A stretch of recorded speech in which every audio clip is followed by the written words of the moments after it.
Je ne sais pas pourquoi, mais il y a des mensonges sur l'argent qui sont tout le temps répétés et répétés, ce qui fait qu'après, tu as des blocages mentaux qui t'empêchent de bam, péter tes plafonds de verre. Et ce qui fait qu'aujourd'hui, il y a plein de personnes qui seront frustrées face à l'argent, qui auront peut-être peur de l'argent ou qui seront même avec un avis négatif par rapport à l'argent et auront peur. D'ailleurs, je vais répéter beaucoup de fois le mot argent dans cette vidéo.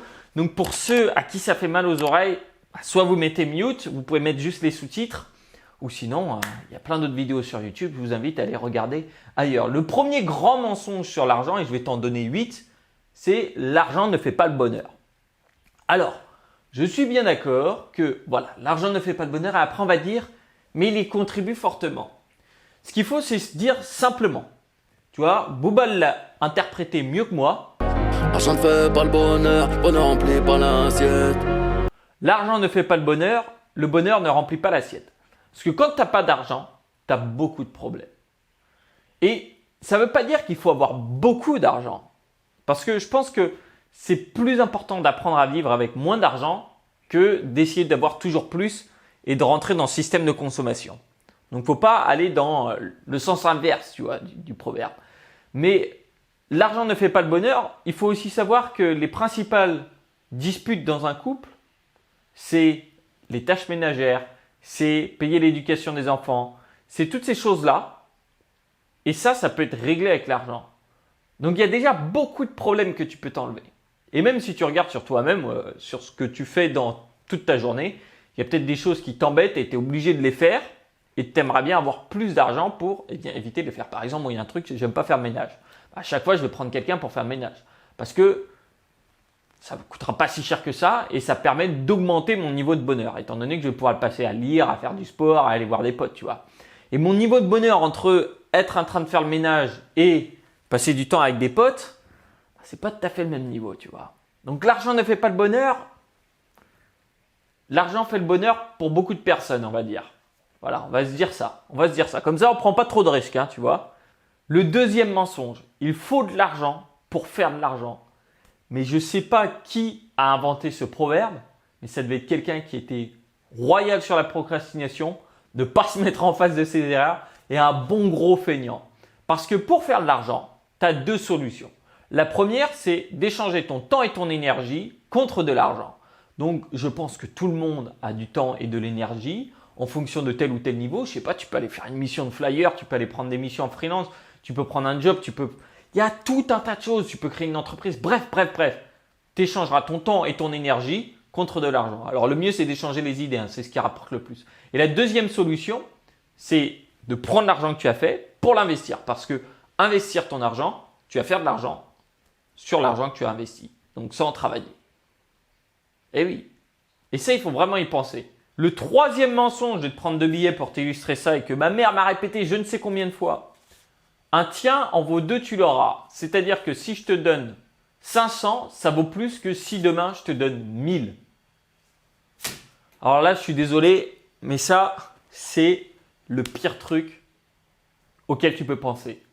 Parce qu'en fait, ce que ça va faire quand tu as cette phrase en tête, c'est te mettre en place que la gratification instantanée vaut plus que la gratification sur le long terme et différée qui sera plus grosse.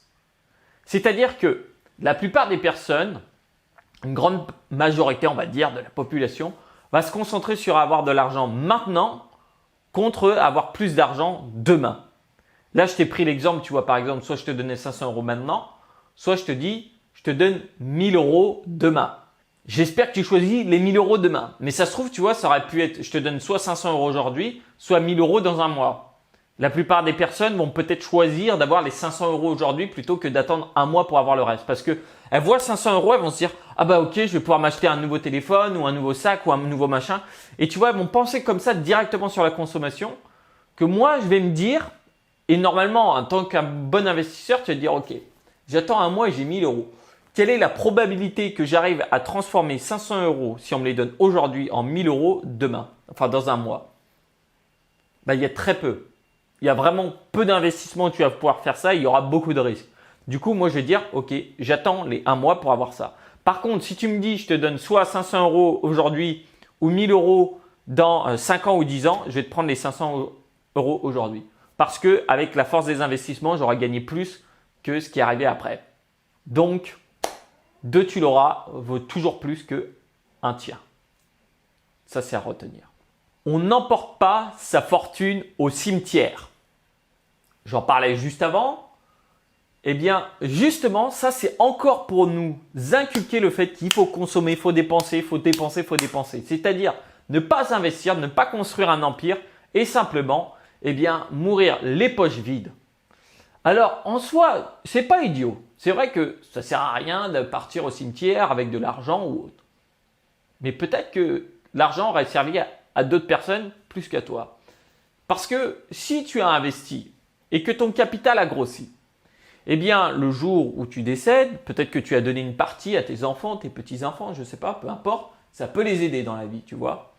Ça peut aussi te donner à l'association du coin, à une association qui va aider les personnes défavorisées, à une cause par exemple que tu veux défendre, j'en sais rien, le réchauffement climatique, peu importe, planter plein d'arbres juste avant ta mort. Et ça peut être utile aussi. Donc il ne faut pas se dire non, il faut que je dépense tout avant que je meure. Parce qu'en fait, quand on se dit ça en général, on se le dit quand on est assez jeune, sous les 30, 40 ans, on va se dire ça, on va se dire ok, de toute façon, je n'amènerai pas là-bas. Et puis quand on va commencer à avoir 60, 70 ans, 80 ans, on commence à avoir vraiment beaucoup moins d'énergie. À partir de 60 ans, ton niveau d'énergie baisse drastiquement. C'est physiologique, c'est comme ça. Ton niveau d'énergie va baisser et donc tu vas moins avoir d'énergie pour pouvoir créer de la valeur ou résoudre des problèmes, soit les tiens, soit ceux des autres personnes. Et là, tu te dis peut-être, j'aurais peut-être dû au final mettre de côté et investir. Parce qu'une chose est sûre, c'est que si tu investis dans des entreprises ou autres, ces entreprises vont probablement continuer de grossir et toi, tu n'auras pas besoin de travailler.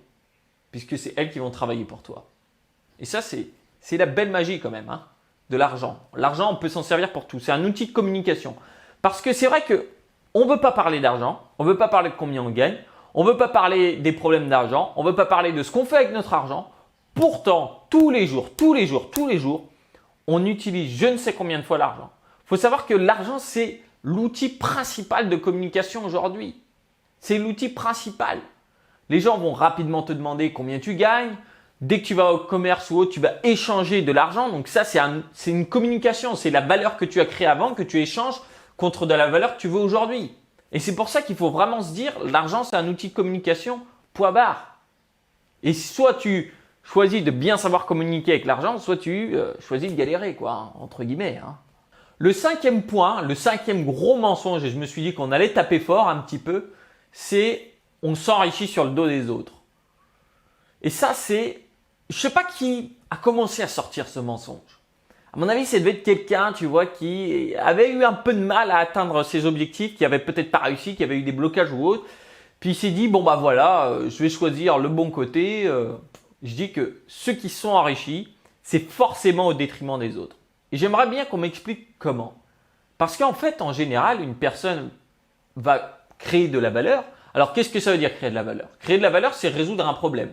Tu vois, par exemple, j'achète cette caméra à Panasonic, je donne de l'argent à Panasonic pour qu'il résolve mon problème de pouvoir enregistrer une vidéo avec une belle image ou une image correcte, parce que je ne suis pas le pro des réglages non plus.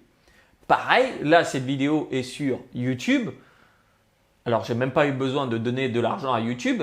Ils me laissent utiliser la plateforme. En échange, ils vont mettre des pubs qui ont été payées par d'autres entreprises comme ça. Et cet échange de valeur est essentiel. Et il est normal que la personne qui va résoudre plus de problèmes va avoir en fait plus de valeur qui va arriver sur lui. Mais il résout des problèmes. On oublie souvent, mais il y a 300 ans, 400 ans, on ne vivait pas comme ça. On ne vivait pas comme ça. Et les standards et la qualité de vie de l'humain a quand même fortement augmenté. Je veux dire, on peut faire beaucoup plus de choses aujourd'hui que ce qu'on pouvait faire avant. Que ce soit sur l'apprentissage, que ce soit sur les activités, les loisirs. Et donc au final, il faut se dire que l'argent, c'est simplement le résultat de la valeur qu'on a créée. Le 6e mensonge, et là, je pense qu'on va pouvoir aller vite dessus, c'est qu'il faut dépenser son argent. L'argent n'a pas de valeur tant qu'on ne l'a pas dépensé. Non. Ça ne se passe pas comme ça. L'argent, on l'investit, donc on le met dans des choses qui vont produire de l'argent et on va utiliser l'argent des investissements pour se payer les autres trucs. C'est comme ça que ça fonctionne. Parce que sinon, tu vas devoir toujours courir pour faire de l'argent et tu vas dépenser direct. Donc, tu restes bloqué dans la roue comme un rat. Que si tu investis dans des choses qui vont te rapporter de l'argent, eh bien, tu n'as plus besoin de courir à un moment, tu peux même marcher. Et si tu veux de temps en temps, t'asseoir sur un banc. Quelle belle image. Le 7e point, j'ai pas envie de faire de politique, mais il faut travailler plus pour gagner plus. Ça, je suis désolé, mais c'est totalement faux. C'est totalement faux. Pour gagner plus, c'est simple, il faut investir plus. Dépenser moins, descendre son niveau de vie un petit peu, investir plus. Une fois qu'on a rempli son seuil de sécurité, qu'on a commencé à investir, eh bien là, on va pouvoir augmenter ses standards de vie petit à petit, comme ça, palier par palier. Et en plus de ça, ça ne sert à rien de travailler de plus en plus d'heures parce que ce n'est pas comme ça qu'on compte la valeur créée, ce n'est pas à la force de travail, ce n'est pas au nombre d'heures passées, mais c'est à la qualité du travail qui se ressort. Et donc, c'est pour ça qu'il faut travailler mieux et non travailler plus. Tu vois, c'est tout bête, mais je sais pas, Ford, ils ont réussi à faire des voitures qui étaient beaucoup moins chères que tout le monde. C'était pas en passant beaucoup plus de temps dessus. Non, ils ont réfléchi comment passer beaucoup moins de temps sur la production de la voiture pour que ça soit beaucoup plus efficace. Au final, ils ont fait sortir de production des voitures qui étaient beaucoup moins chères avec une qualité top. Et en plus de ça, ils avaient doublé le salaire des employés. C'est-à-dire que les usines Ford payaient 2 fois mieux que les autres usines. Et pourtant, les personnes avaient besoin de moins travailler dans ces usines-là. Donc, ce slogan, ce discours, c'est totalement faux. Il faut investir plus et travailler mieux. Travailler mieux, c'est avec des process, avec des idées. Je me suis dit pour le dernier quand même, j'allais te faire mon préféré. L'argent ne pousse pas dans les arbres. Là, je me permets d'applaudir. Parce que je vais demander aux personnes qui colportent ce mensonge de planter un arbre fruitier et de me dire si l'arbre, quand il a grandi, qu'il produit des fruits, s'ils ne peuvent pas les vendre. Donc, c'est-à-dire si l'arbre n'a pas créé de la valeur. Je te donne cet exemple-là parce que justement, j'avais interviewé quelqu'un sur le podcast Les Investisseurs qui était spécialisé là-dedans. Il faut savoir que le retour sur investissement, si tu veux investir par exemple dans des arbres fruitiers ou autres, sans que tu aies rien à faire dessus, tu peux espérer environ du 5% par an, quelque chose comme ça. Déjà, l'argent produit de la valeur. En plus, ils produisent de l'air frais. Bon, ça c'est un détail, mais ce n'est pas tout. Parce qu'en fait, de se dire ça, ça veut dire qu'on ne peut pas mettre de l'argent quelque part, attendre que ça grossisse et récolter les fruits. Sauf que si demain tu achètes des actions dans une entreprise, tu te dis, bon bah voilà, j'achète un iPhone tous les ans, je vais acheter des actions Apple parce que bon, à un moment, autant prendre une part des bénéfices qu'ils font, étant donné que je l'achète tous les ans et en plus, je dis à tout le monde d'acheter un iPhone. Tu peux acheter des actions Apple, Apple prend de la valeur s'ils continuent de sortir des bons téléphones et de temps en temps, ils te donnent une part de leurs bénéfices. Donc, tu as pu mettre de l'argent, l'entreprise va continuer de grossir et toi, tu as juste à récolter les bénéfices et si tu veux revendre quand ça a pris des plus-values. Est-ce que l'argent pousse dans les arbres? Oui. Alors, là, le plus simple pour enlever le plafond de verre, c'est se dire que l'argent pousse dans les arbres. Pour ça, il faut investir. Et allez, en bonus, je t'en mets un 9e. Tu sais, il y a toujours, de toute façon, il y a toujours sur les vidéos comme ça, un petit bonus à la fin. Du coup, il y en a 9 au lieu de 8, mais c'était pour le titre parce que de temps en temps, il faut faire des titres avec 7, de temps en temps avec 8. Bref, tu m'as compris. Le 9e point, seuls les riches peuvent investir. Ah bah tant mieux, hein. Ça, je ne sais pas si c'est les grands organismes de la finance ou autres qui ont mis en place ça pour se dire que comme ça, on allait aller chez eux, investir avec eux et se faire tartiner sur les frais jusqu'à temps qu'on n'ait plus rien et que sur 10 ans, 20 ans, bah, ça ne nous ait rien rapporté parce que c'est des choses qui arrivent tous les jours. Je reçois des mails tous les jours par rapport à des personnes qui se sont fait avoir avec des placements chez leurs banquiers. Alors quand je dis se faire avoir, c'est pas, ils les ont pas arnaqués. C'est juste qu'ils se sont dit, bon, les personnes, elles vont peut-être pas savoir exactement comment ça se passe, elles vont peut-être pas tout lire et elles vont pas voir les frais par exemple. Et du coup, elles vont se faire dynamiter là-dessus. Ça, j'ai plein de vidéos là-dessus sur les frais. Mais en gros, si tu as 3% de frais, change tout de suite. Tu peux aller là sur la chaîne, tu cliques sur t'abonner, tu mets le pouce bleu et petit à petit, t'inquiète pas, tout rentrera dans l'ordre. Mais pour investir, il faut savoir qu'on peut commencer avec 50 euros, 100 euros. Donc, tout le monde est capable d'investir. Et ce qui compte pour moi, ce n'est pas les sommes investies, mais c'est les pourcentages. Il faut regarder combien on investit par rapport à ce qu'on peut investir. Sinon, on va se comparer. Par exemple, je sais pas, mon voisin qui va investir 30 000 euros par mois et moi, je vais investir que 1 000 euros par mois. Je vais dire, ben non, je peux pas investir. Comment je vais faire? Mais sauf que si tu gagnes 2 000 euros par mois et que tu investis 1 000 euros par mois, tu investis 50%. Et donc, ces 50%, c'est important parce que tu es déjà adapté pour vivre avec 2 000 euros par mois ou 1 000 euros par mois. Donc, si tu as déjà cette adaptation, en investissant petit à petit, soit tu vas décider d'augmenter ton niveau de vie, soit tu vas décider de diminuer ton temps de travail. Et c'est comme ça qu'il faut réagir en fait et penser vraiment sur les pourcentages uniquement et ne pas regarder sur quels chiffres on investit. Parce que tu as plein d'outils pour investir qui te permettent de commencer avec quasiment rien. Par exemple, je sais pas, tu peux penser aux crypto-monnaies. Bon, là, c'est des investissements qui sont quand même risqués. C'est pas ce que je conseillerais de commencer avec. Tu peux t'orienter vers la bourse ou autre, qui est quand même moins risqué. Les entreprises autour de nous produiront toujours des produits, elles produiront toujours de la valeur. Donc, on peut donner de l'argent à ces entreprises pour avoir des parts, posséder des parts de ces entreprises-là, ce qui nous permettra de avoir ces investissements qui vont travailler pour nous. Alors justement, si ça t'intéresse là-dessus, j'ai un atelier qui est totalement gratuit. Tu as juste à me donner ton prénom et ton adresse mail et dedans, je t'expliquerai tout ça. Comment j'investis en bourse, combien il faut pour commencer, quand est-ce qu'il faut se lancer et quelle est la meilleure stratégie justement. Tout ça, c'est gratuit. Tu as juste à cliquer en dessous et tu auras ça en détail. Écoute, c'était un véritable plaisir de faire cette vidéo. Dis-moi un petit peu quels ont été tes autres soucis avec l'argent, s'il y a d'autres mensonges qu'on t'a dit. Ça m'intéresserait parce que là, j'ai quand même dû gratter un peu pour essayer de retrouver tous ces anciens blocages mentaux. Maintenant, je vais devoir travailler encore pour les enlever. Je te retrouve tout de suite dans l'atelier. Tu as juste à cliquer en dessous. C'était Rousseau et moi, je te dis ciao, à la prochaine.